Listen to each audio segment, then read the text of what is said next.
This episode is brought to you by 5 Bullet Friday, my very own email newsletter.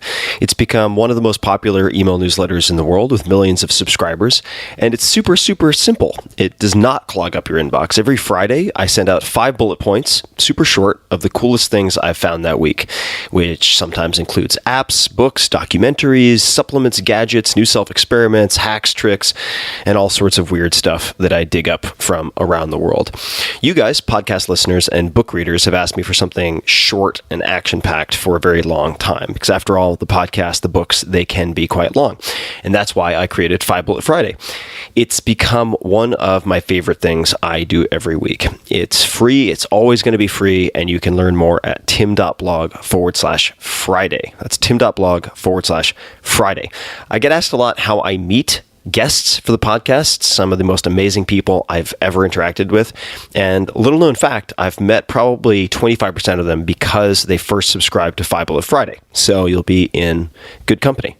It's a lot of fun. 5 Bullet Friday is only available if you subscribe via email. I do not publish the content on the blog or anywhere else.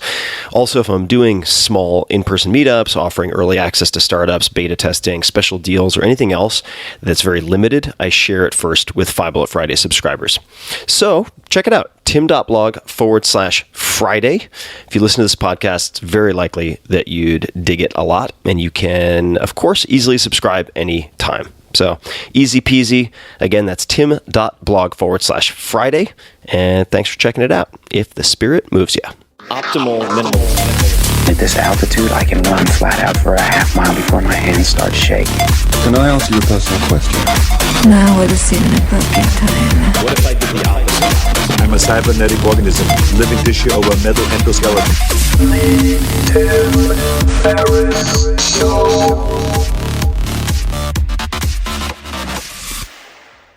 Hello, boys and girls. This is Tim Ferriss. Welcome to another episode of The Tim Ferriss Show, where it is my job to deconstruct world-class performers, to tease out the routines, habits, etc. that you can apply to your own life. You will get plenty of all of that in this special episode, which features an interview from my 2017 TV show, Fearless. The less is in parentheses because the objective is to teach you to fear less, not to be fearless. Fearless features in-depth, long-form conversations with top performers, focusing on how they've overcome fears and made hard decisions, embracing discomfort and thinking big along the way. It was produced by Wild West Productions, and I worked with them to make both the video and audio available to you for free, my dear listeners, so thank you, Wild West. You can find the video of this episode, which is gorgeous. I think they did an incredible job, on youtube.com/Tim Ferriss. Remember, 2 R's, 2 S's. youtube.com/Tim Ferriss, and eventually you'll be able to see all of the episodes for free at youtube.com/Tim Ferriss. So you can swing over there and see what is currently up. Before we get started, just a little bit more on Wild West. Spearheaded by actor, producer, and past podcast guest Vince Vaughn, Wild West has produced a string of hit movies, including The Internship, Couples Retreat, 4 Christmases, and The Breakup. In 2020, Wild West produced the comedy The Opening Act, starring Jimmy O. Yang and Cedric the Entertainer. In addition to Fearless, their television credits include Undeniable with Joe Buck, ESPN's 30 for 30 episode about the '85 Bears, and the Netflix animated show F is for Family. Wild West has also produced the documentaries Give Us This Day, Game Changers, subtitle Dreams of BlizzCon, and Wild West Comedy Show. And now, without further ado, please enjoy this wide-ranging conversation from Fearless. I'm Tim Ferriss, author, entrepreneur, angel investor, and now TV host. I've spent my entire adult life asking questions, then scouring the globe to find the answers. On this show, I'll share the secrets of pioneers who have faced their own fears. We'll dig into the hard times, big mistakes, tough decisions, and how they got through it all. The goal isn't to be fearless. The goal is to learn to fear less. Welcome to Fearless. I'm your host, Tim Ferriss. And on this stage, we'll be deconstructing world-class performers of all different types to uncover the specific tactics and strategies they've used to overcome doubt, tackle their hardest decisions, and ultimately succeed on their own terms. So let's take a look at my guest by the numbers. 17 minutes, 4 seconds. His world record-setting breath hold. If you can believe that, it's true. 44 days, how long he survived without food in a plexiglass box. 63 hours, 42 minutes, and 15 seconds. The amount of time he spent encased in a block of ice. For nearly 20 years, he has risked his life for your entertainment. Please welcome to the stage world-renowned illusionist and endurance artist, David Blaine.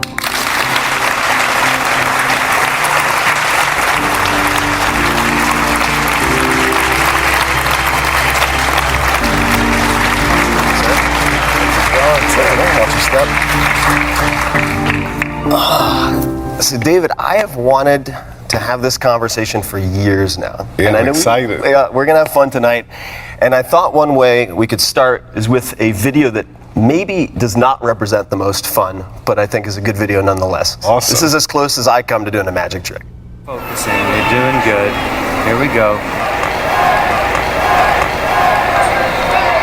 Working the next set of cuffs from behind. There's a little bit of air, Martin. You guys, get ready. There are some bubbles. Get ready. Go, go, go. You do it. Divers are in. Just relax, relax. We got you, David. You're all right. You're all right. The divers are in the sphere. You're okay, David. Just relax. We've got you. Come on up. You're okay. You're okay. Hey, brought him up. Martin Stepanek and Manny Ray Crookshank have got David out of the bubble. So that is a terrifying video. What happened in that particular situation? Why did things go sideways? In training, when I'd worked on that, the record was, I believe at the time, was 9 minutes. And I'd never gotten up to 9 minutes. I got to 7 minutes and 47 seconds dry, no oxygen, just breath holding. And I figured if I starve myself, I'm in the sphere, my metabolism, everything slows down, I would be able to miraculously hold my breath much longer. And it did the opposite effect. So when it came time to do the stunt, I had handcuffs on, I was strapped at the bottom, and I just started to convulse. They jumped in to get me, and you can't see in the video, and I was like, no, like I held my finger up to stop them, because I thought I could keep going, but I'm blacking out. And luckily they did jump in, because he had to take these things off to pull my head above the water. Yeah. Seems like one of the main dangers of any type of breath hold training is you feel fine until you're not. Right? I mean, Right, with some of it. But when you black out, see, I learned that Navy SEALs, as part of the training, what they do is they make the SEALs comfortable with blacking out underwater. Mm-hmm. So what they do is they strap them to 45-pound plates and make them walk the bottom of a pool. And they walk until they black out underwater. And then they get pulled to the top and they're brought back and they're fine. But that makes everybody not afraid of drowning. You Right. have no fear because you've already blacked out underwater. You've already experienced the worst case Yeah. scenario. At TEDMed, where you gave a great presentation, it's been a hugely popular talk, but what I remember personally was with a small group sitting in the audience and having you held your breath. train people. So check this out, guys. There maybe I'm making this number up, maybe 15 people in the audience. You got up to almost 5 minutes. I got to think. 3:33. I remember very okay. specifically, but there were people in the audience who got past 5. And these were people completely untrained. My breath hold record for me was around 45 seconds. I have lung issues. And I got to 3 minutes and 33 seconds, and there were other people who just kept trucking. And that was maybe 15 or 20 minutes of exercises? Yeah, 20 minutes total. That was scarier than any of the stunts that I've ever done. Talking at that conference. Oh, talking at the conference. Yeah, the stunts are easy. But I was in front of like 500 of my favorite people, you being one of them.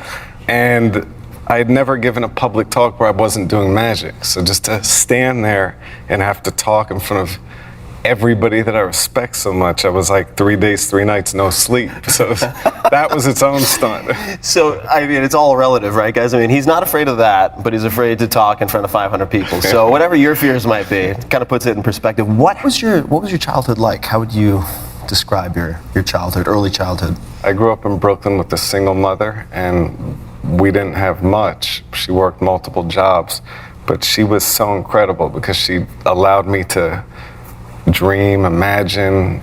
Yeah, there's, you see? And also, do you see I have leg braces on? Oh, yeah? So I was born with my feet turned in, and so I couldn't run fast and I couldn't swim fast. So at the age of 5, I was on the YMCA swim team, and that's where I started to learn to hold my breath, because in order to keep up or even be faster than the other kids, I learned how to swim without breathing. So all the other kids had to learn how to do this, and I would just swim straight across, and that's where I started to develop an ability to hold my breath. Wow. But so back to my mom, yeah, so she was just, I could ask for nothing more amazing. She was the best gift that I could have had as a child. And she'd walk me through the park all the time, and even if I was late for school, like one time I was walking through the park and I was late, and she was walking me before she had to go to work.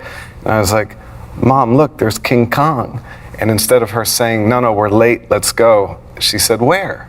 You know, she engaged, right? So we walked all the way over, and it was just a log, a tree that was down.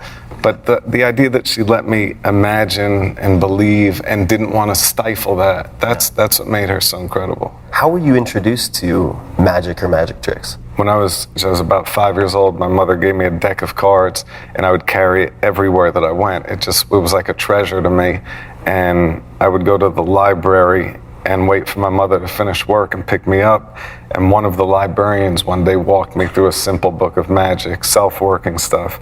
And when my mother came and I did it to her and she went crazy, I became obsessed with doing magic and getting her reaction and then getting her friends' reactions. I never did it for the other kids because they would have been really difficult. Brutal. Yeah. So I was lucky I just did it to my mother's That's a tough friends. crowd. Yeah. Did you want to be a magician from that point onward, or what did you think you were going to be when you were little? What did your mom think you were When I was 5, I said to my mom, I'm going to be a magician one day. And she went, that's amazing. And so I believe. So you've stuck to the script. Like you yeah, stuck to it. How has she affected how you live your life today? I mean, I think she was so brave. She got sick when I was a teenager and fought cancer, and she fought without a complaint. She was very tough. But the way she approached suffering and death was almost like she was so graceful about it that I was curious, the suffering that she endured and how she found so much beauty out of it. I think that was like one of the sort of planted the seed to, what is there on this other side of enduring things that are... And not viewing it as just a bad thing. And were you were with her when she passed? Yeah, she died in my arm. I can't even imagine. That was, I remember at that moment, I felt like my body was like one big twig, and it was like snapped. And I became really afraid to connect like that to anybody else. How did you, besides the putting the armor on or not wanting to necessarily connect in that way, did anything else change? But I think also at that point, that's when I became fearless, because at that point, I felt like I had nothing to lose. Mm-hmm. So when I was 19 or 20 or something like that, I was at the airport, and my bag was missing, and I saw a whole bunch of identical bags coming out, and there was all these guys dressed in identical jumpers, and I was like, I think you guys have one of my bags, because I have the exact same bag. It was a Toomey bag. They said, go ask him, knock on the window. And it was a limousine, a white limo parked out front with tinted windows. And I knock on the window, and the thing rolls down, and Mike Tyson's there with his fist up. He's like, you got a problem? And I was like, holy shit. No, Mike, you're like my favorite person. And I grew up, So he says, jump in. So I jump in the limo with him, and we drive to the hotel he's staying at. And I'm doing magic to him, and it's amazing. And along the way, he says to me, I wasn't supposed to be the heavyweight champ. He's like, I wasn't tall enough, I didn't have long arms. He's like, but I had nothing to lose. And when you have nothing to lose, you have everything to gain. And I was kind of like, that was like another great piece of information from Mike Tyson.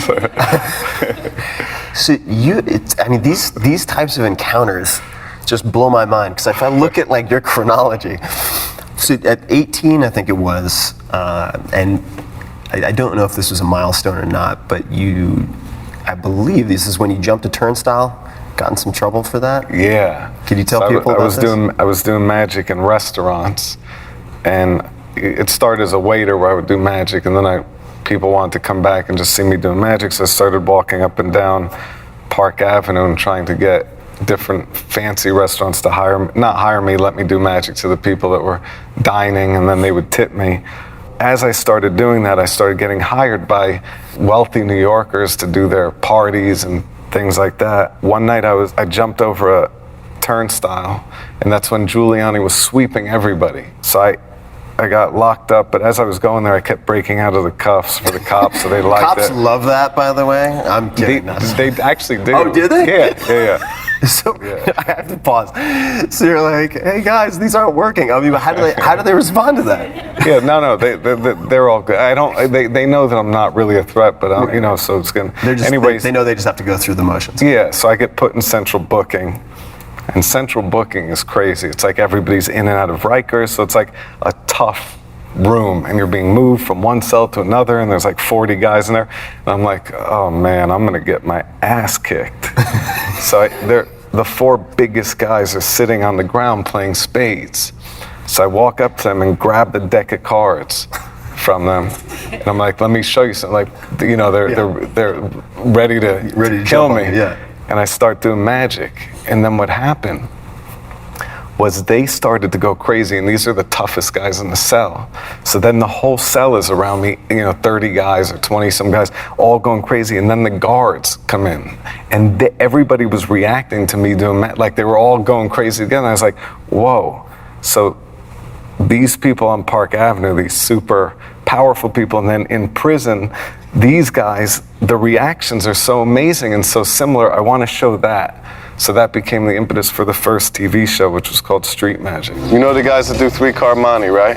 Right. All right, this is that game for you right now. Not for me, bro. No money. No money, it's to just pretend. Instead of 3 cards, you hold your fingers like this, so hold your fingers like this. Look, watch.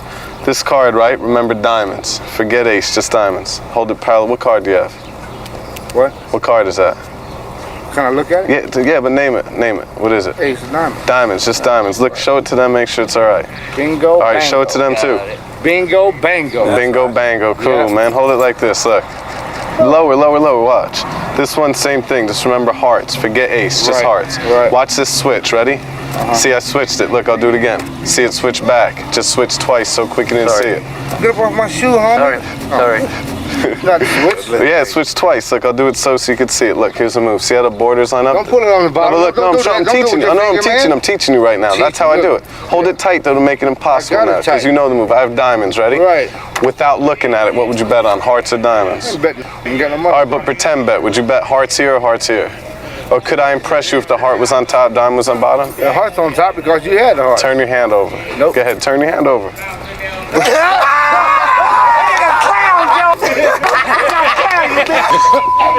Everybody thinks they're so different, but really there's also generalities among people. So you can really kind of look at a group and you can estimate which person's going to react a certain way, and you get better and better as it the more you do it. Now, It's kind of like what psychics do. Sorry to interrupt. No, no. Psychics, basically, when you walk in, they profile you right away, and they've done it so many times that they can kind of cold read what you do, where you're from, what you're looking for, whether you're skeptical, whether you're not. So it's like you just learn to read people. Read the cues. Yeah. What are some lines or approaches that you use when you just cold approach somebody? There was a magician named Harvey Cohen that I used to love.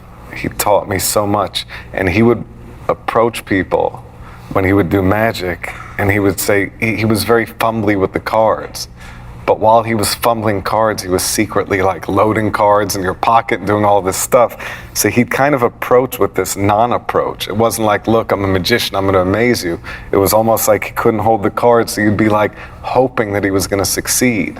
And then at the end, when you thought everything had gone wrong and there's 2 cards in your pocket and one on the, So it was like the approach that I always liked to do in magic is the opposite of what a magician would do, because I always imagined if somebody could really do magic, they wouldn't really have big patter. They would kind of be fumbling. They'd say, look at this thing, and then just do something. Right. So that was always the approach, was simple. Simple and understated, I think, is the best approach. At what point did you go to acting school? You did go to acting Yeah, school. with Brian Callen, who was amazing. I learned so much from him. How did you decide to go to acting school? Well, there's a famous quote that Orson Welles said, but it's from Robert Houdin, where he says, a magician is just an actor playing the part of a magician. So at that time, I was a close-up magician. There was really no business in it. There was no way to make a living at it.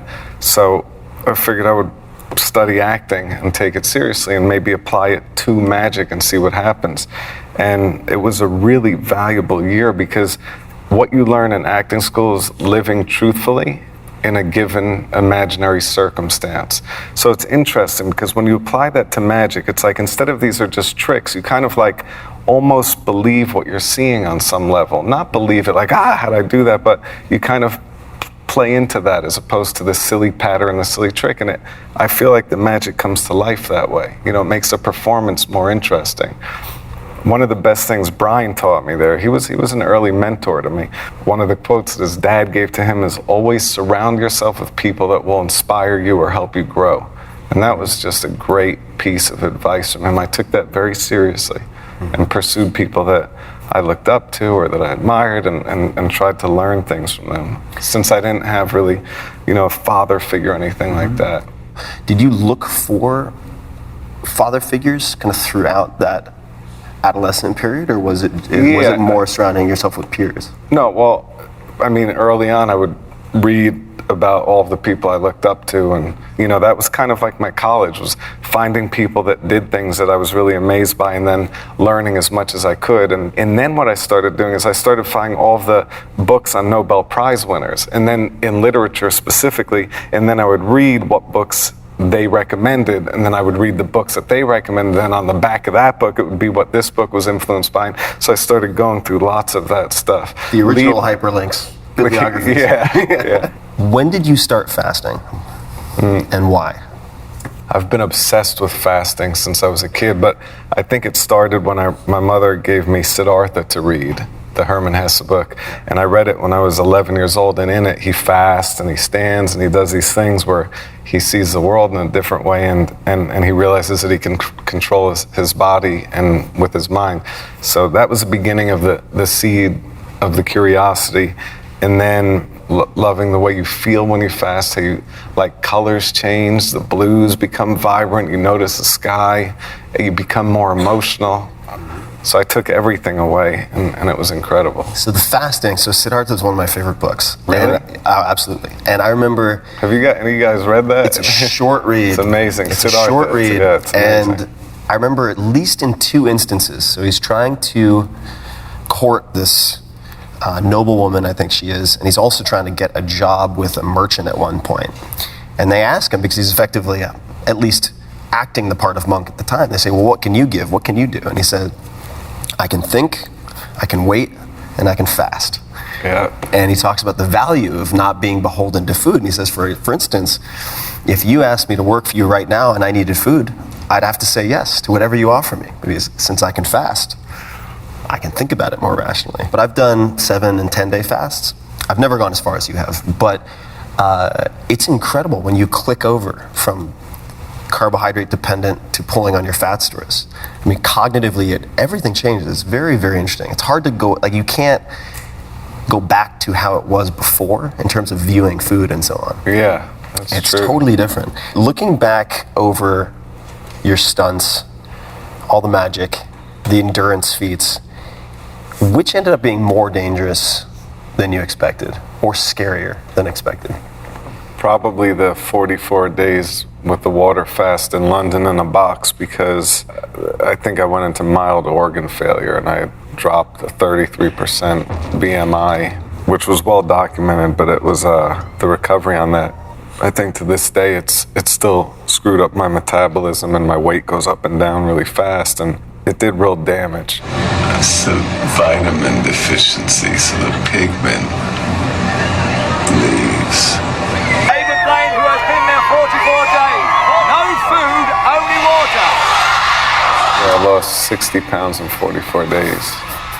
The plexiglass diet. Not recommended. Not recommended. In any way, shape, Your or form. dietitian will not have this on the multiple choice options.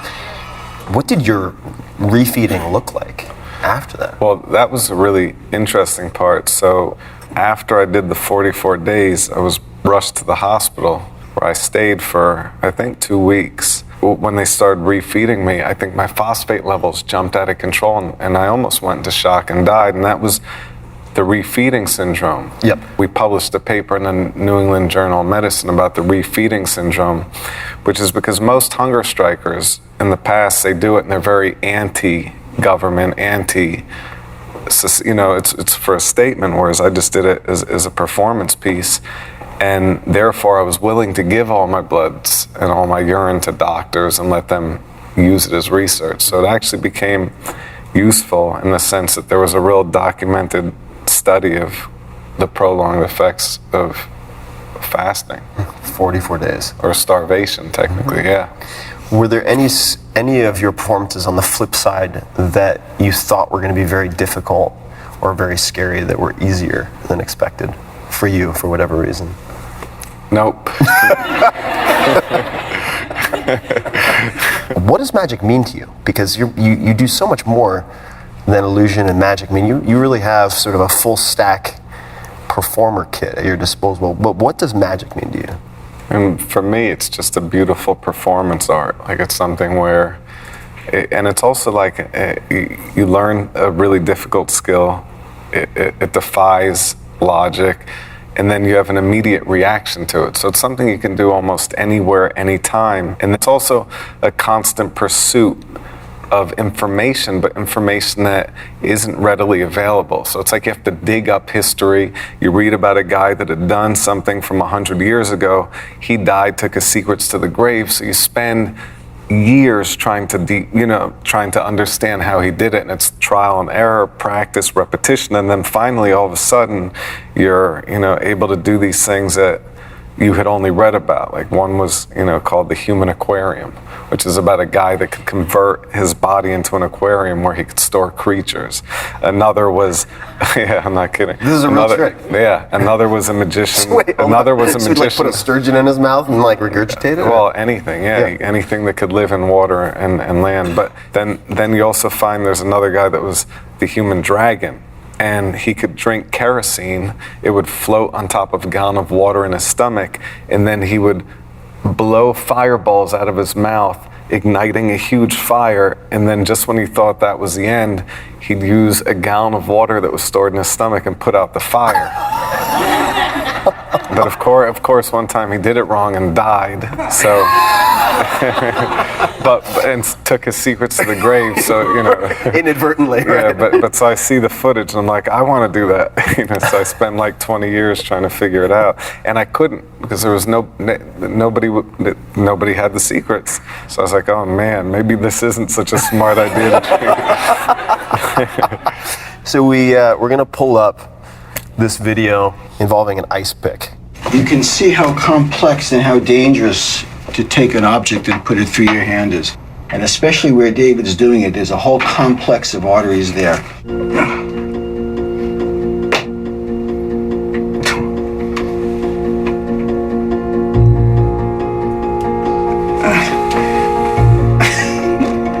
You want me to pull it out? Yeah, gnarly.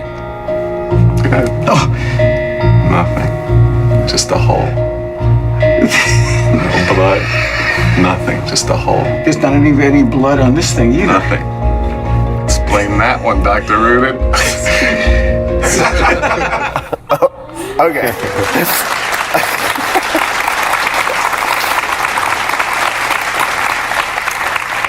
I don't think that deserves applause. I think that deserves, like, you're out of your mind. Condemnation. Off the stage. But ironically, before I leave, I brought another thing similar that I have an X-ray of that I'll show you that I recently learned. So I'll show it to you before I go. Yeah, which is a little crazier than this one, I think. The only way that I can even begin to approach talking about that is, let's assume that it's totally real. Like, you actually figured out how to put that through your hand. That's the only place I can go with it. What is your self-talk when you're practicing that?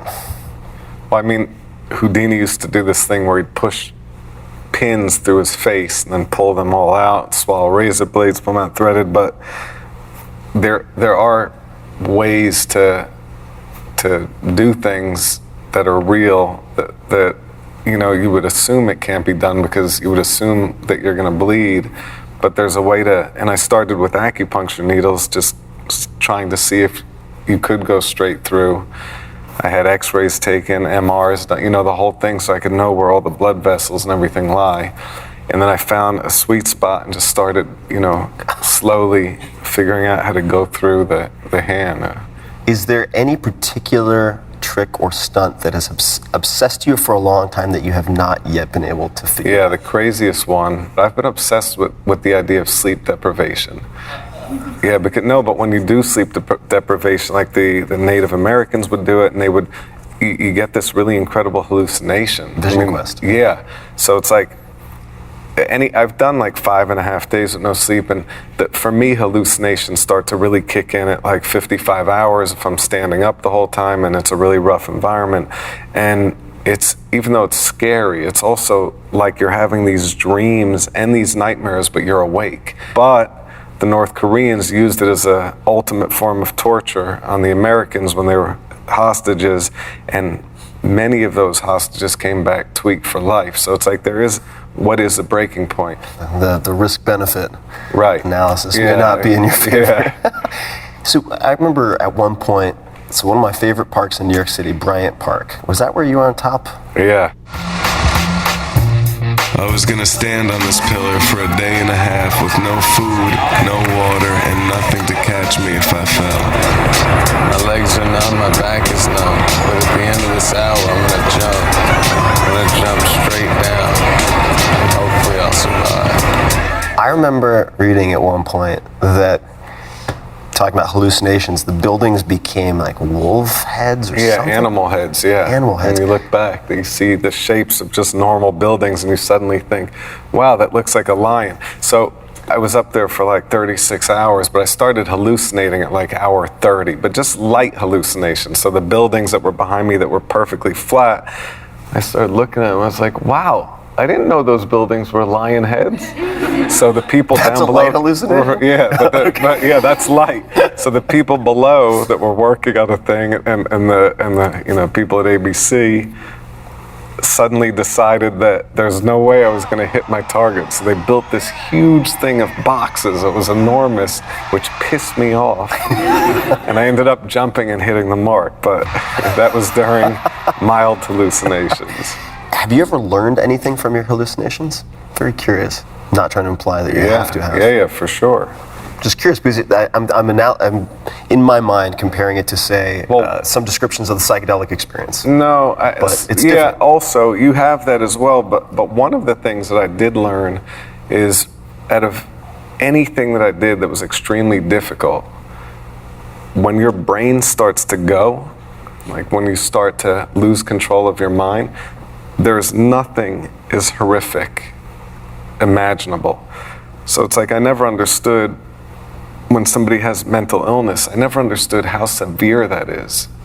But it's like when I go through those things, and it's like all of a sudden the world becomes scary because you don't have control anymore. And I learned that, like, now anybody that I meet that has any kind of mental illness in any way, I'm extremely compassionate toward, not just compassionate, but I'm like, yeah, this is the craziest thing ever. When that starts to set in, have you developed any strategies to cope with it? Well, that's interesting, because basically what happens is your brain is trying to trick you. So the brain knows that you need sleep so the brain can recover, and your immune system recover, everything is built. So what happens is when you're staying awake, even if you have people helping you, your brain is coming at you with your biggest fears, and anything that is your weakness, your brain is trying to say this is happening to you and you need to go to sleep, otherwise this is going to get worse and worse. So you start seeing like blemishes appearing, but they're not there. You see your hand change into spider webs, like everything that would freak you out, so you would decide I can't do this anymore, is going. So you have to do it often enough and have a very sensitive, careful team around you that are guiding you almost, that teach you how to override what your brain is trying to tell you to do. That's pretty wild. Yeah, it's That's pretty super wild. Yeah. Also trained skill. Do you have any fears? I mean, what are you afraid of, or what makes you anxious? Anything? Well, first of all, I used to be horrified of insects. I would see like a cockroach, But I think I learned that from my mother because she was really afraid of bugs. But then I went to Botswana, Africa, and I was sleeping in this little tent with these hippos circling the tent all night, and you're there by yourself and you're in this little tent filled with spiders and all these bugs, and they become like your good friends, because you're like, these hippos could chomp you in half in 1 second. So, I mean, you're mentioning something that I think is really worth underscoring because it seems to have come up a couple times, which is if you're afraid of something, you can try to think your way out of it, or you can just expose yourself to it and sort of inoculate yourself with these small doses. So if someone, for instance, Cato was considered the perfect Stoic, and he cared how people judged him at one point. He was very concerned with how other people felt about him, so he started wearing odd-colored clothing and so on so that he would get ridiculed. He did it on purpose so that he could practice not caring about being embarrassed about things unless they were truly important, right? And practicing poverty, similar idea, right? Even you take Seneca or some of these other famous Stoics, and they would take a certain period of time and eat the cheapest of food, sleep on a hard floor, on bare floors, exactly, so that they would know, is this the condition I so feared? Is what they would ask themselves. So I want to pull up some audience questions from Twitter. This is @TYKOE. What are somewhat average things that you can't do despite all attempts? Dance. Karaoke. Karaoke, God, yeah, that's a tough one. Not much. I always do. But it's nothing but a hound dog. I don't know why. It's like my default. I'm like, I can't do karaoke, but that's my go-to. But it's like wearing the odd clothes, so you can be a Stoic. We should just go out and karaoke until we're horrified. That would be hard watching, at least, The next question is somewhat related to what we were just talking about. What is your secret reserve of strength when you feel that your body or mind can't push through? That's a really good question. So what I do is a lot of it is based on numbers. So I create and I run it across the board. So it's like if I'm going to run a 10K, I make sure that I get not just to the 6.2, but I'll go always further, like maybe to 7, or I'll pick a number that's important. And then I have these superstitions that if I don't get to this number, something terrible is going to happen. So by committing to this almost superstition that's based on numbers, you can use the halfway mark, like, okay, I'm going to get to 22 days of a fast, but I know I have 44 days. So first I reach the 22-day mark, and then I start counting backwards. I said, well, I already did half, so that half is, so now I could pretend I'm starting fresh, so I have 22 days to go, so let me get through another 11 days. Let me get through, and it's basically just breaking it down in little chunks, but making sure that you get to that finish line.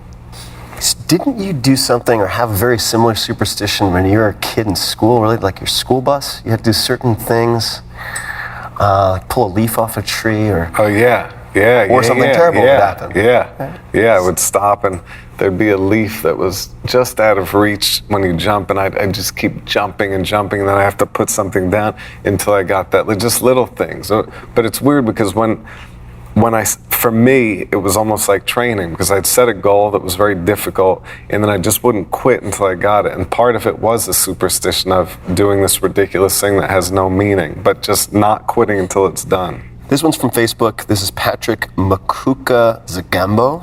I like this question. I have 90 days to practice to perform a close-up magic event. What skills should I focus on to maximize my results in such a small time frame? I mean, the way I do it is not the way others do it, but what I like to do is I like to commit to something and put myself in the hot seat because I already committed to doing something that I'm not ready for. So I know, like your thing when you did, a week to get ready to do something, so you're all in because you have no choice. Yeah. So even just when I do certain big magic stunts or feats, I announce them before I do them, and then I work diligently to get there. So I would say, find a few things that you really like, work on them, research them, learn how to do them, and they're going to be very messy. Yeah. Keep working until you start to figure out how to do it among friends and family. Just let me try this, try it over and over, and then go out maybe to a friend's party or wherever you are and try it over and over and over and over. And after you fail a few hundred times, you might start to become okay at it, you know? Yeah.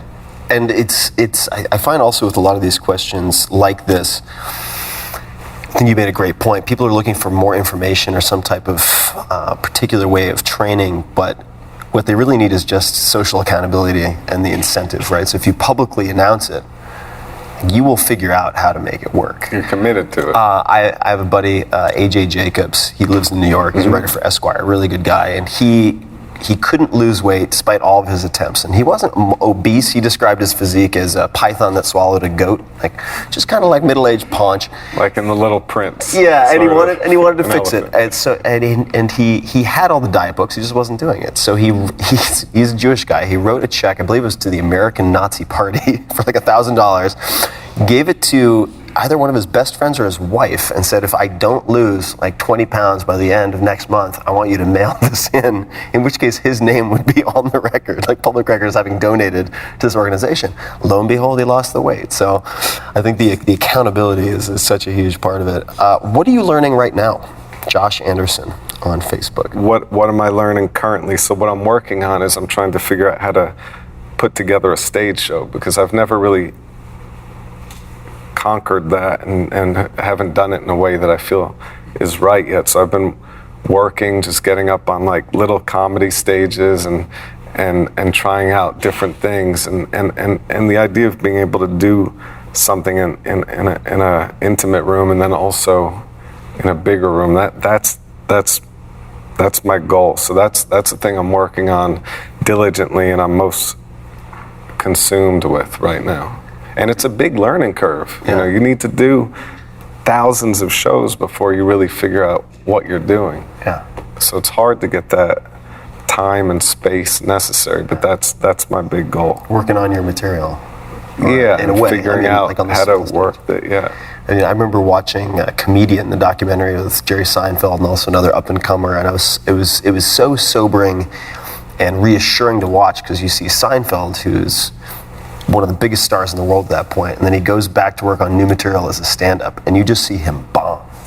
You see him bomb in these little venues, and he just forgets his lines, and he just sits there on stage, and he's like, a minute, trying to remember his lines. It's just excruciating, but it's reassuring in the sense that you're like, okay, this guy, it's not like he just wakes up in the morning with a finished 1 hour set. No. You just have to put in the time to hone it and refine it. So when you think of the word or hear the word successful, who's the first person who comes to mind for you? My mother. She was a school teacher and she came from a very powerful family, left her family, moved to Brooklyn, decided to do social work and teach and things like that. And she was really incredible and really cared about doing and helping and giving, and so to me that's like the greatest thing you can do. So she was, in that regard, extremely successful. What's success to you, personally?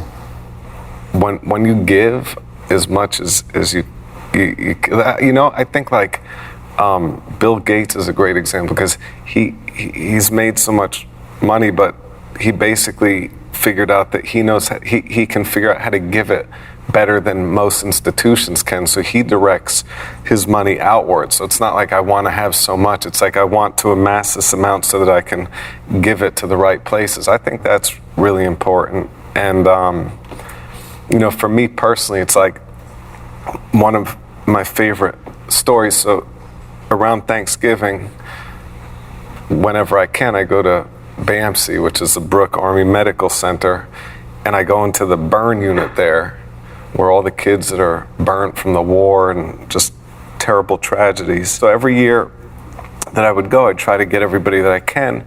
And one year there was a kid named Victor who was 21, and a really handsome kid that got blown up in a Humvee. And when he was rushed to the hospital, he had basically been burnt exactly on half of his face and the top of his head, but half of his face was completely burnt. The other half was perfect. And he wouldn't go out, he wouldn't interact with the other people, he stayed in his room. He was more angry that he was suddenly burnt on half his face than the actual losing the fingers, losing the ears, all that stuff. And I asked the nurse, have I done it? She said, yeah, but there's one kid, but he won't see anybody. He won't even talk to the nurses, he won't meet with the therapist, nothing. I said, bring me to him. She said, no, he won't see anybody. I said, just bring me to him. So she asked his mother, who was standing in the room with him all the time, dying inside.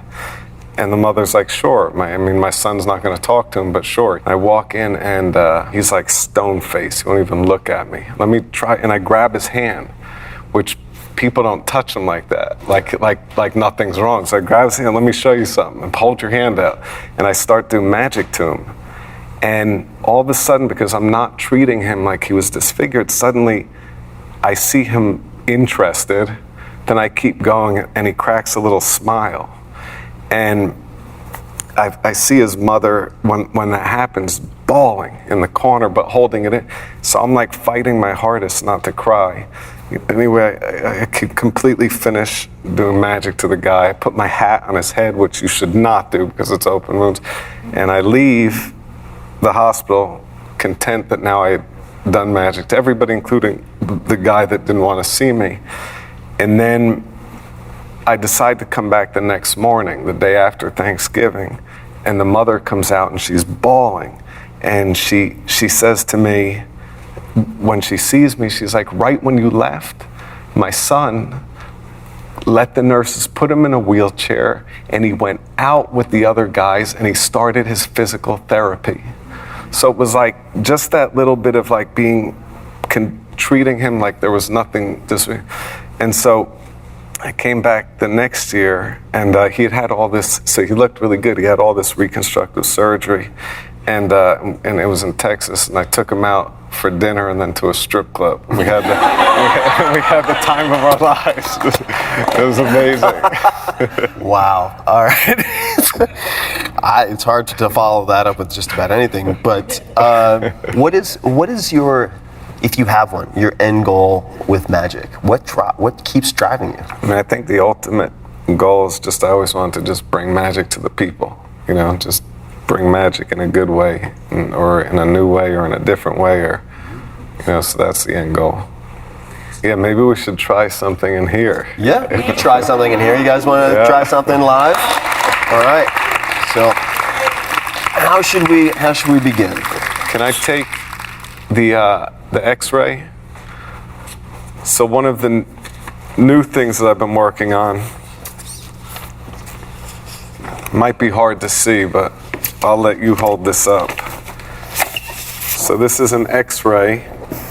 Can you all make it out somewhat? Can you all see what that is? See, yeah, there's a sword that I recently learned how to push all the way inside, like a sword swallower, basically, and I learned it to work on one new trick. So if I could, yeah, good. So here's my little, now you guys are seeing this when it's brand new. So, and this is much bigger than the one in the picture. The one in the picture is actually pretty thin. And the esophagus is very, very thin. So I'm going to try to push this down inside. And lots of people assume when sword swallowers do what they do that it's a trick, but it's really not. I recently learned that in studying this. I don't know if I'm going to succeed, but we'll try.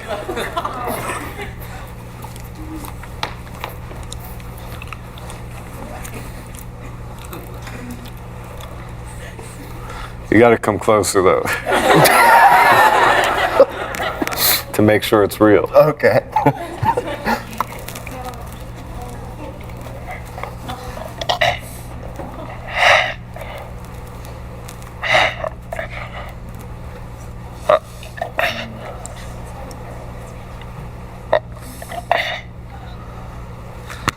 Yeah, that's real.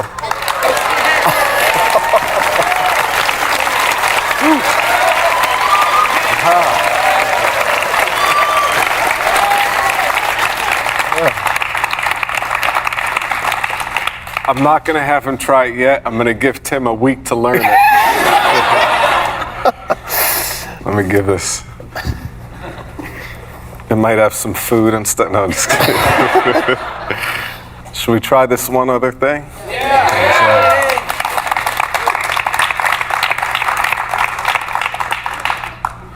I'll let Tim help. So there's something else I've been working on, which is a strength thing. Just because you're the closest, do you want to help with this? Do you mind? You'll have to jump up on stage. I'll give you here. Good. So one of the things I've been obsessed with is just feats of strength. But Tim, can you mix the deck? Shuffle it up. Not very good. Let him shuffle too. Yeah, my creepy but you agree that they're all shuffled. There's no order, nothing like that. Yes. Mm-hmm. Yeah. So Tim, I'm gonna give you a quarter of the deck. Okay. Just tear it in half. Yeah, tear it in half. Exactly. Oh God, here we go. That's all together, so it's one neat rip. And make it neat all together. Oh my God, try. I'm gonna mess this up. No, but put them like this, flat, and then rip it so it's one unit. Otherwise, you're ripping one card at a time. That's the only way I can do it. So it's difficult. It's difficult. So I'm going to teach you the technique right now. So the idea is this. So, see, I pinch here, and it's almost like pretty simple. See? That is very cool. But, okay, you know what? Which half do you want? This one. Okay, so take that. And now do this for me. Pick up a bunch of cards, put them on bottom. Yep, and put them on the bottom. Good. And do it again. Pick up a bunch, put them on bottom. Great. Now, every time you do that, the top and the bottom card and the middle cards, everything is going to change. Understood? Okay. So every time you do it, the order changes. Yep. This time, I want you to do it behind your back. So behind your back, I want you to cut the deck, complete the cut, and then keep them behind your back. Good? And they're slippery, don't let them spill. And take either the top piece or the bottom piece and hide it in your pocket. Either the top or the bottom, it's up to you. And we don't need the rest of the big pile. Good. So here's the idea. Can I give you these? Yes. So just to show you that they are shuffled, you did mix everything up, correct? Yes. Yes? I'm gonna have you just choose one from inside. Okay, actually we'll do a few, so here. You just reach in and pull, pull one or two, one is fine. Now let me just say something. Most people would go for the obvious card, like the ace of spades, or even the king. You didn't do that, you shifted. You went to a card that was not obvious. What card was it, the seven of spades? So when you chose, you had the choice, and you shifted around and pulled one. But behind your back, you didn't know what you chose. You just pulled the card without looking and hid it in your pocket. Correct? So you have half of a card in your pocket, and there's another half of a card in your hand. You want me to take it out? Sure. Let everybody see. Put them together, see if they fit.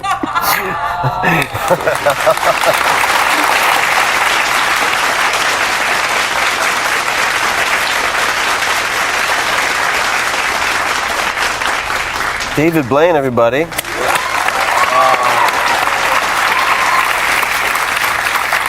If you had a huge billboard, you could put anything on it, something short, meaning get a message out to the world, what would you put on it? I mean, it's the last thing that my mother said to me is God is love. What does that mean to you? Well, to me, it means like love is the ultimate God. So like loving everything and everybody and not being filled with hate or animosity or fear and trying to find love. To me, that's the ultimate in life. David Blaine, you're amazing. Guys, give it up for David Blaine.